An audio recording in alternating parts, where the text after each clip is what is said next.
ओम शांति। आज जुलाई महीने की 1 तारीख 2021 का बाबा की मुरली का वरदान है। अपने अनादि आदि रियल रूप को रियलाइज करने वाले संपूर्ण पवित्र भव। अपने अनादि आदि रियल रूप को रियलाइज करने वाले संपूर्ण पवित्र भव। आत्मा के अनादि और आदि दोनों कालों का ओरिजिनल स्वरूप पवित्र है। अपवित्रता आर्टिफिशियल शूद्रों की देन है। शूद्रों की चीज ब्राह्मण यूज नहीं कर सकते। इसीलिए सिर्फ यही संकल्प करो कि अनादि आदि रियल रूप में मैं पवित्र आत्मा हूं। किसी को भी देखो तो उसके रियल रूप को देखो। रियल को रियलाइज करो तो संपूर्ण पवित्र बन फर्स्ट क्लास व एयर कंडीशन की टिकट के अधिकारी बन जाए। ये है बाबा का वरदान और एक्सप्लेनेशन। लेकिन इस वरदान को हम सारे दिन कैसे धारणा करें और इस वरदान के विधि को कैसे अपने जिंदगी में लेकर आए। तो बाबा कहते हैं अपने अनादि आदि रियल रूप को रियलाइज करो। रियलाइज माना अनुभव करो। देखो नहीं, अनुभव करो। लेकिन अनुभव कब होता है? जब कर्म का फल होता है, मिलता है, उस फल को आत्मा कर्मेंद्रियों द्वारा जब फील करती है उसको अनुभव कहते हैं। लेकिन फल कब आएगा? पुरुषार्थ या कर्म के बिना फल नहीं आएगा। तो कर्म करने के लिए कर्मेंद्रिय चाहिए और कर्म करने वाला मालिक चाहिए। और कैसे उस कर्मेंद्रियों को कहाँ यूज करना है वो विधि भी उनके पास रहना चाहिए। तो आपको अनुभव करना है तो अपने कर्मेंद्रियों उस कर्म में इन्वेस्टमेंट करना बहुत जरूरी। तो बाबा कहते हैं यही स्थिति संपूर्ण पवित्र स्थिति है। अनादि माना सदा आत्मा के साथ रहता है जिसमें न आदि है न अंत्य है। अनादि परमानेंट।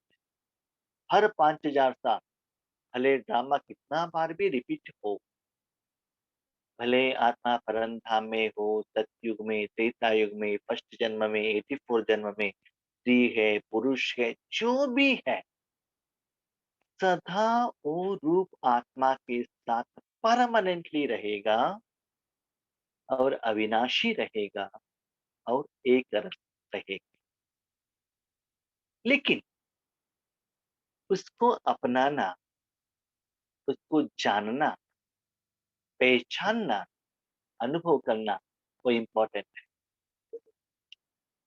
बाकी सारे स्वरूप थोड़ा समय के लिए रह सकता है, थोड़ा समय के लिए जा सकता है, लेकिन ये अनादि और जब आदि में आत्मा परम धाम से जब शरीर में प्रवेश करती है, तो उस समय भी वही स्वरूप रहता है। वो स्वरूप क्या है, ये जानना बहुत जरूरी है। वो स्वरूप है आत्मा अपना मन बुद्धि को प्योर आत्मा में मन बुद्धि को रखकर उस पवित्र आत्मा का गुण शक्ति का अनुभव करना। संस्कार में शरीर और 5000 साल के पाठ का कुछ भी संकल्प नहीं आना चाहिए। ओरिजिनल आत्मा, शुद्ध मन, शुद्ध बुद्धि, जब आत्मा अपने सारे हिसाब किताब क्लियर करके परम धाम में जाती है, जो प्योर रहती है, उस मन बुद्धि द्वारा उस प्योरिटी का अनुभव करना। भले आत्मा परम धाम में उस स्वरूप में रहते हैं, लेकिन अनुभव नहीं करता, क्योंकि उस समय शरीर नहीं रहता। शरीर के बिना आत्मा का अनुभव नहीं होता है। आत्मा सत्युग में आती है और वो स्थिति उनको रहता है, लेकिन उसको ऐसे कहते हैं, ये ऐसा है करके ज्ञान भी सत्युग में आत्मा को नहीं रहता। तो बाबा कहते हैं आपका जो हाईएस्ट लेवल है और ओरिजिनल रियल रूप है, क्या है? अपने मन बुद्धि को वस्त प्योर आत्मा में ही रखना। और आत्मा, मन बुद्धि और क्लो, बस, और कुछ है ही नहीं वहां। लेकिन जब शरीर को धारण करते हैं तो क्या होता है, वो जो मन है ना, आंखों की तरफ चला जाएगा, कानों की तरफ चला जाएगा, जीभ की तरफ चला जाएगा, रिश्तेदार की तरफ चला जाएगा। टेंशन, सोच, चिंतन, चिंता, पास्ट, प्रेजेंट, फ्यूचर। तो ऐसे वो मन है ना अपनी जगह से बाहर निकलेगा। जब बाहर निकलता है, जिस चीज में मन रखता है, उसमें जो वायुमंडल है, वातावरण है, जो मलिनता है, अशुद्धता है, का प्रभाव मन के ऊपर पड़ गया। इसीलिए अभी भी उस स्थिति को आप अनुभव कर सकते हो। उसके लिए बाबा ने एक एग्जाम्पल बताया। क्या बताया? जैसे लौकिक में जो ब्राह्मण रहते हैं ना, अपने घर में ही स्नान सभी करके पीने का पानी भी, भोजन भी अपना ही कपड़ा लेकर बाहर कोई पूजा पाठ के लिए जाते हैं या बाहर दुनिया के लिए जाते हैं। भले बाहर की दुनिया में कितना भी उनको भोजन करने का सुविधा हो, कोई कुछ भी खिलाए, लेकिन उसको स्वीकार नहीं करते हैं। जो कुछ भी लेना है, वो सभी कर्म, पूजा, विधि विधान करने के बाद वापस अपने घर में ही आके घर का ही भोजन, घर का ही कपड़ा, उसको ही यूज करते हैं। ऐसे ही आपको भी क्या कहे, कर्म करने के लिए भले मन तो बाहर भेजो, लेकिन सुखानुभूति के लिए, सच्चे सुख के लिए, सच्चा प्रेम के लिए मन को आत्मा में ही रखना बहुत जरूरी है। इसीलिए अपवित्रता क्या है? वो शूद्र का देन है। जैसे देखो, अपने शरीर को जब तक आप पानी में रखते हो, तब तक वो शुद्ध रहेगा। अपने शरीर को पानी से बाहर निकाल दिया तो क्या होगा? वहां का जो गंदगी है ना, वो आपको लगने लगता है। तो वैसे ही आपको अपने मन को भी कहाँ रखना है? उस स्वरूप में रखना है। ठीक है। तो बाबा ने और एक बात कही, एसी की बात। ठीक है। तो एसी क्या है? एक ट्रेन निकल रहा है, एक जगह से निकला और एक डेस्टिनेशन पहुंच रहा है। उसमें जनरल वार्ड वाले भी हैं, स्लीपर कोच वाले भी हैं और एसी वाले भी हैं। तो एसी में क्या होता है, जब वो आत्मा ट्रेन के अंदर आता है व्यक्ति, और जब तक आपको उसको नीचे उतरना है, वहां तक टेम्परेचर एक ही जैसे रहेगा, उसमें चेंजेस नहीं हो। लेकिन जो जनरल में रहते हैं, स्लीपर में रहते हैं, तो क्या होता है, बाहर बारिश है, पानी अंदर आएगा, बाहर धूप है, गर्मी ज्यादा होगा, वहां ठंडी है तो यहाँ भी ठंडी होगा। तो बाहर का वायुमंडल का असर जो जर्नी करने वाले व्यक्तियों के ऊपर प्रभावित हो जाता है। और जो एसी में रहने वाला व्यक्ति स्टार्टिंग टू एंड तक वही एक ही जो नॉर्मल टेम्परेचर में जो उनको इच्छा है, उसमें ही सारा जर्नी क्या करता है, वो अनुभव करता है। उस जर्नी में स्लीपर वाला भी भोजन करता है, एसी वाला भी भोजन करता है।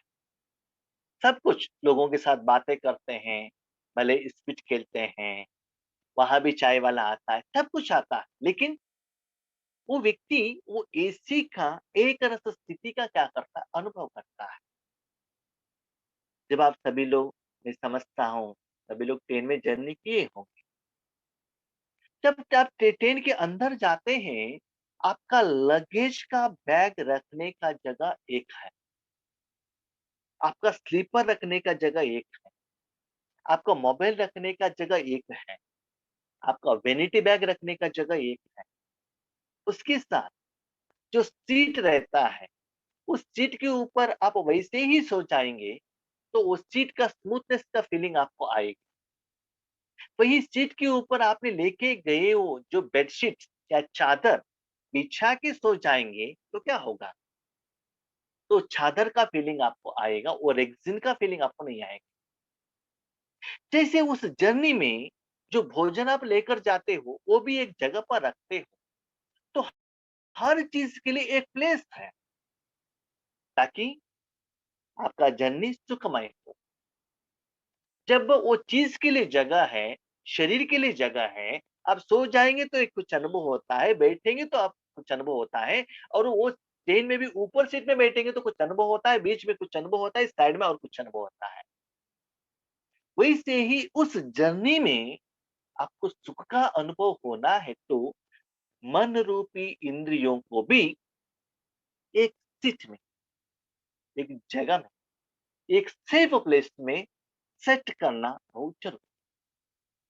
आज हम लोगों को घर में गहने कहाँ रखना है मालूम है, भगवान का फोटो कहाँ रखना है मालूम है, वेजिटेबल कहाँ रखना है मालूम है, लेकिन मनरूपी साधन को कहाँ रखना है ये मालूम नहीं है।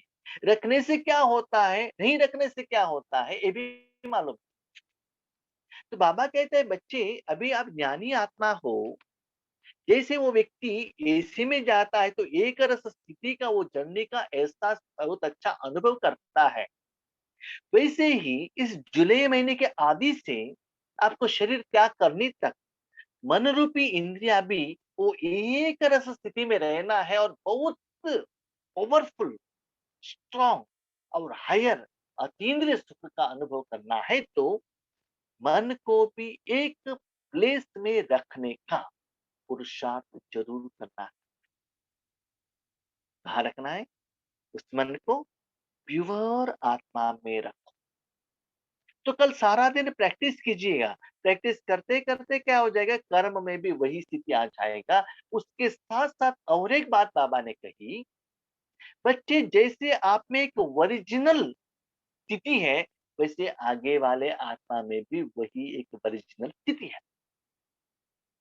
तो उस आत्मा के अंदर जो व्हाइट कलर का उस ओरिजिनल स्थिति को देखो, तब क्या होता है, आगे वालों का जो ओरिजिनल वो स्वरूप भी क्या होता है, बाहर निकलता है।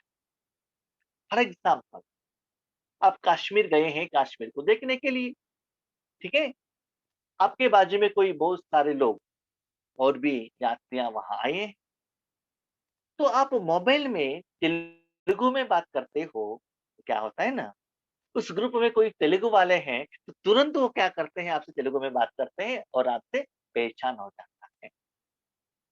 तो वैसे ही जब आप उस स्थिति में रहकर आगे वाले आत्माओं को भी उस प्योर स्थिति में देखेंगे, तो उनका जो ओरिजिनल स्थिति है ना, वो बाहर आ जाएगी। जैसे कि आप हँसने लगेंगे, लोग आपको देखकर हँसने लगेंगे। क्यों हँसते हो पता नहीं चलता है। आप रोते हैं तो वो भी रोते हैं, आप क्यों रो रहे हैं उनको पता नहीं चलता है। तो ऐसे ही ईश्वरीय सेवा भी ऑटोमेटिकली होता रहेगा। तो अभी बाबा कहते हैं इस विधि को अपनाओ और बाकी का आपका जो ज़िंदगी है ना, एयर कंडीशन में जाओ।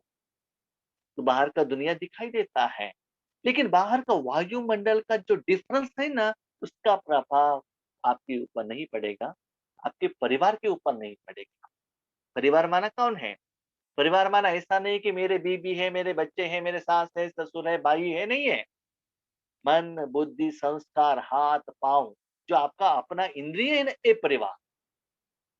जैसे कि आपने शरीर को एसी में रखा, तो आपका स्लीपर कहाँ रहेगा? आपका बैग-बैगेज कहाँ रहेगा? आपका भोजन कहाँ रहेगा? जब आप एसी में रहते हो, जो आप भोजन लेकर जाते हो ना, वो जल्दी खराब नहीं होता है, तो लंबा समय तक रहता है।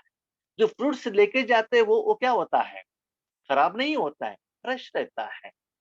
और जो अ अ, पानी लेकर जाते हो ना, वो बहुत गर्म भी नहीं होता है। तो ऐसे आपका सारा इंद्रिय भी एक रस स्थिति में रहेगा।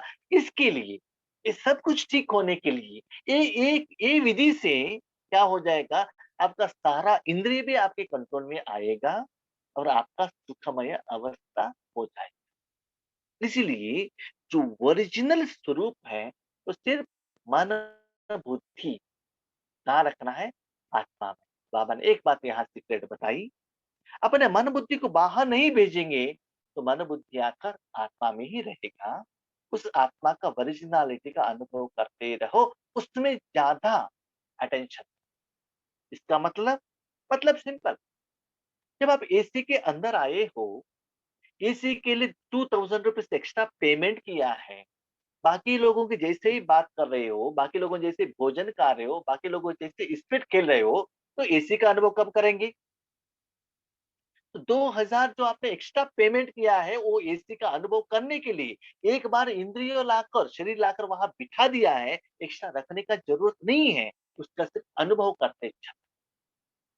लेकिन अनुभव करने के लिए एसी डिब्बे में ही आपको रहना है, डोर ओपन करके बाहर नहीं जाना चाहिए। वहां चांस है डोर ओपन करने का। डोर ओपन करके आप बाहर जाएंगे तो क्या होगा? ₹2000 खत्म। ऐसे ही अपने मन बुद्धि को चुपचाप बिठाएंगे तो कहाँ आकर बिठाएंगे? ठीक है, अभी आपको ट्रेन में कुछ काम नहीं है तो कहाँ आकर बिठाएंगे? जहाँ आपने रिजर्वेशन किया है, जो आपका सीट है, वहां आकर बैठना पड़ेगा ना। आपसे कोई बात नहीं कर रहा है, आपको भोजन नहीं करना है, नींद भी कंप्लीट हो गई तो क्या करेंगे? वहां का जो माहौल है ना एसी का, उसका अनुभव करेंगे ना। तो बाबा आज क्या कर रहे हैं आप लोगों को, बच्चे, एसी का टिकट तो आपने ली है, लेकिन आपका अटेंशन क्या है? रास्ते में है, रेलवे स्टेशन में है, जो चाय बेच रहा है उसकी तरफ है, और जो आपके साथी में जो लोग आए हैं, जो आपका साथी का जो जर्नी करने उनके तरफ है, न कि जो एसी का वायुमंडल का तरफ है। यस, आपका मन बुद्धि आत्मा में है, लेकिन उसमें आपका सुख नहीं है। आप अपने मन बुद्धि को वहां से बाहर लेकर जा रहे हो, इसका मतलब शूद्रपन का एहसास आपको हो रहा है। तो मन बुद्धि को उस ओरिजिनल संस्कार से आपने बाहर लिया, इसका मतलब अपने फोन करने के लिए डिब्बे से बाहर आ गए, चाय पीने के लिए बाहर आ गए, इसका मतलब एसी खत्म। तो जैसे शरीर को सदा एसी में रखना आपको अच्छा लगता है, इससे मन को भी क्या करो? उस स्वरूप में रखो, ओरिजिनल स्वरूप में रखो। उस तिथि को पहले राजयोग में प्रैक्टिस। कल जब भी अमृत वेले योग करते हो, नुमा शाम योग करते हो, बीच बीच में अपने मन को, विधि क्या है इसका? आत्मा भ्रिकुटी है, भ्रिकुटी में वाइच आत्मा, आत्मा के अंदर मन बुद्धि ओरिजिनल स्वरूप। तो वो मन बुद्धि कोई भी काम के लिए बाहर नहीं जा रहा है, सिर्फ वो ओरिजिनल आत्मा का क्या कर रहा है? अनुभव कर रहा है बस। बाकी आपसे कुछ भी लेना देना नहीं है। ठीक है, ऐसे हमको इस दिन 1 तारीख जुलाई 2021 में प्रैक्टिस करना है। ऐसे करेंगे तो आपको क्या मिलेगा? उस स्लोगन में बाबा कह रहे हैं, परमात्मा दुआओं से अपनी झोली भरपूर करो, तो माया समीप नहीं आ सकती। परमात्मा दुआएँ कब देंगे? जब परमात्मा का बात मानेंगे, जैसे परमात्मा कहते हैं वैसे आप करेंगे, तो ज़रूर परमात्मा आपको आशीर्वाद देंगे। आशीर्वाद माना ऐसा नहीं है कि लौकिक में जो बच्चा जाकर पिताजी को नमस्ते करता है, तो सिर के ऊपर हाथ रखकर आयुष्मान भव, धनवान भव, पुत्रवान भव, पुत्रीवान भव, ऐसा नहीं है। बाबा मुझे कार दे दो ना, तथास्तु, ऐसा आशीर्वाद नहीं है। आशीर्वाद क्या है? दुआ क्या है? जैसे जो बाबा जिस दिन कहते हैं, जो टीचर जो लेसन सिखाते हैं, जो होमवर्क देते हैं, उसके अनुसार आप करते जाएँगे, तो टीचर का आशीर्वाद आपको मिलेगा। जो बाप जो काम आपको देते हैं लौकिक में भी, वो करके आएगा और बाबा को सौंप देंगे, तब आपके बाप का दुआ आपको मिलेगा। वैसे ही हर रोज़ जो बाबा देता है, विधि भी दे रहा है, ज्ञान का स्पष्टीकरण भी दे रहा है, वो प्रैक्टिस करते चलो, तब क्या होगा आपका झोली में परमात्माओं को दुआओं का भरपूर हो जाएगा। तो उस समय आपके पास माया आ नहीं सकती। जब हम छोटेपन में थे ना, लौकिक रूप में बहुत गरीब थे, साढ़े 11 बजे सुबह हमारा जो प्राइमरी स्कूल था 8:30 टू 11:30 था।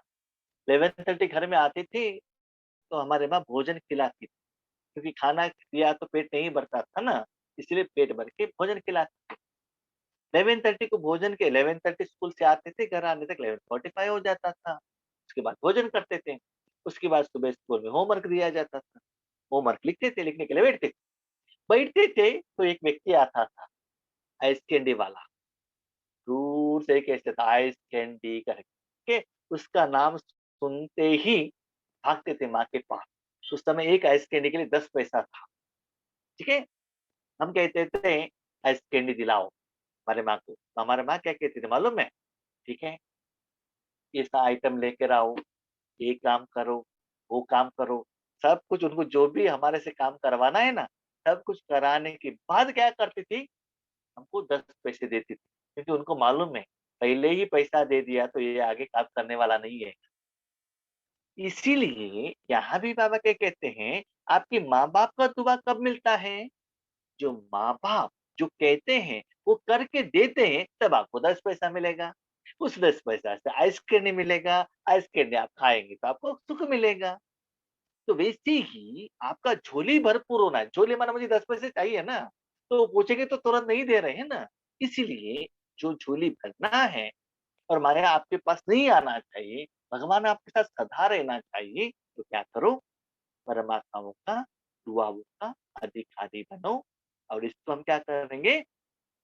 1 तारीख के लिए फुल डे प्रैक्टिस करेंगे। और आपसे एक रिक्वेस्ट है, ये स्थिति आप प्रैक्टिस करेंगे, तभी नेक्स्ट वरदान आपको समझ में आएगा।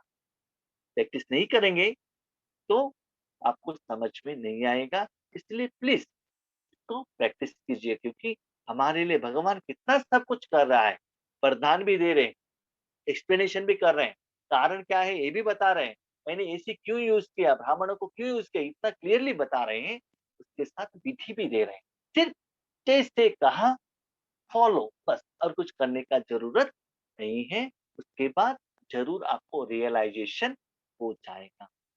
सपोज़ वो रियलाइज़ेशन भी करना है, तो अभी हमारे पास जो 10 मिनट है, उस समय आप बहुत अच्छा दृष्टि लीजिएगा, हम उसी विधि से योग करेंगे। क्योंकि मैंने जो साढ़े 7 बजे के बाद ये जो मुरली पढ़ा था वरदान, तब से मैं अभी तक वही प्रैक्टिस कर रहा हूँ। जब तक मैं प्रैक्टिस नहीं करता हूँ, तब तक मैं आपको एक्सप्लेनेशन नहीं दे सकता हूँ। पहले अनुभवी बनो, उसके बाद दूसरों को एक्सप्लेनेशन करो। तो आज भी वही स्थिति रहेगा और कल अमृत वेले में भी वही रहेगा, कल सारा दिन हमारा वही स्थिति रहेगा। तो फ्रीली आप इंडिपेंडेंट रहेंगे तो प्रैक्टिस कीजिएगा, दृष्टि लीजिएगा, तब आपको डिफरेंस पता चलेगा, अनुभव भी होगा। ठीक है? Thank you. ओम शांति।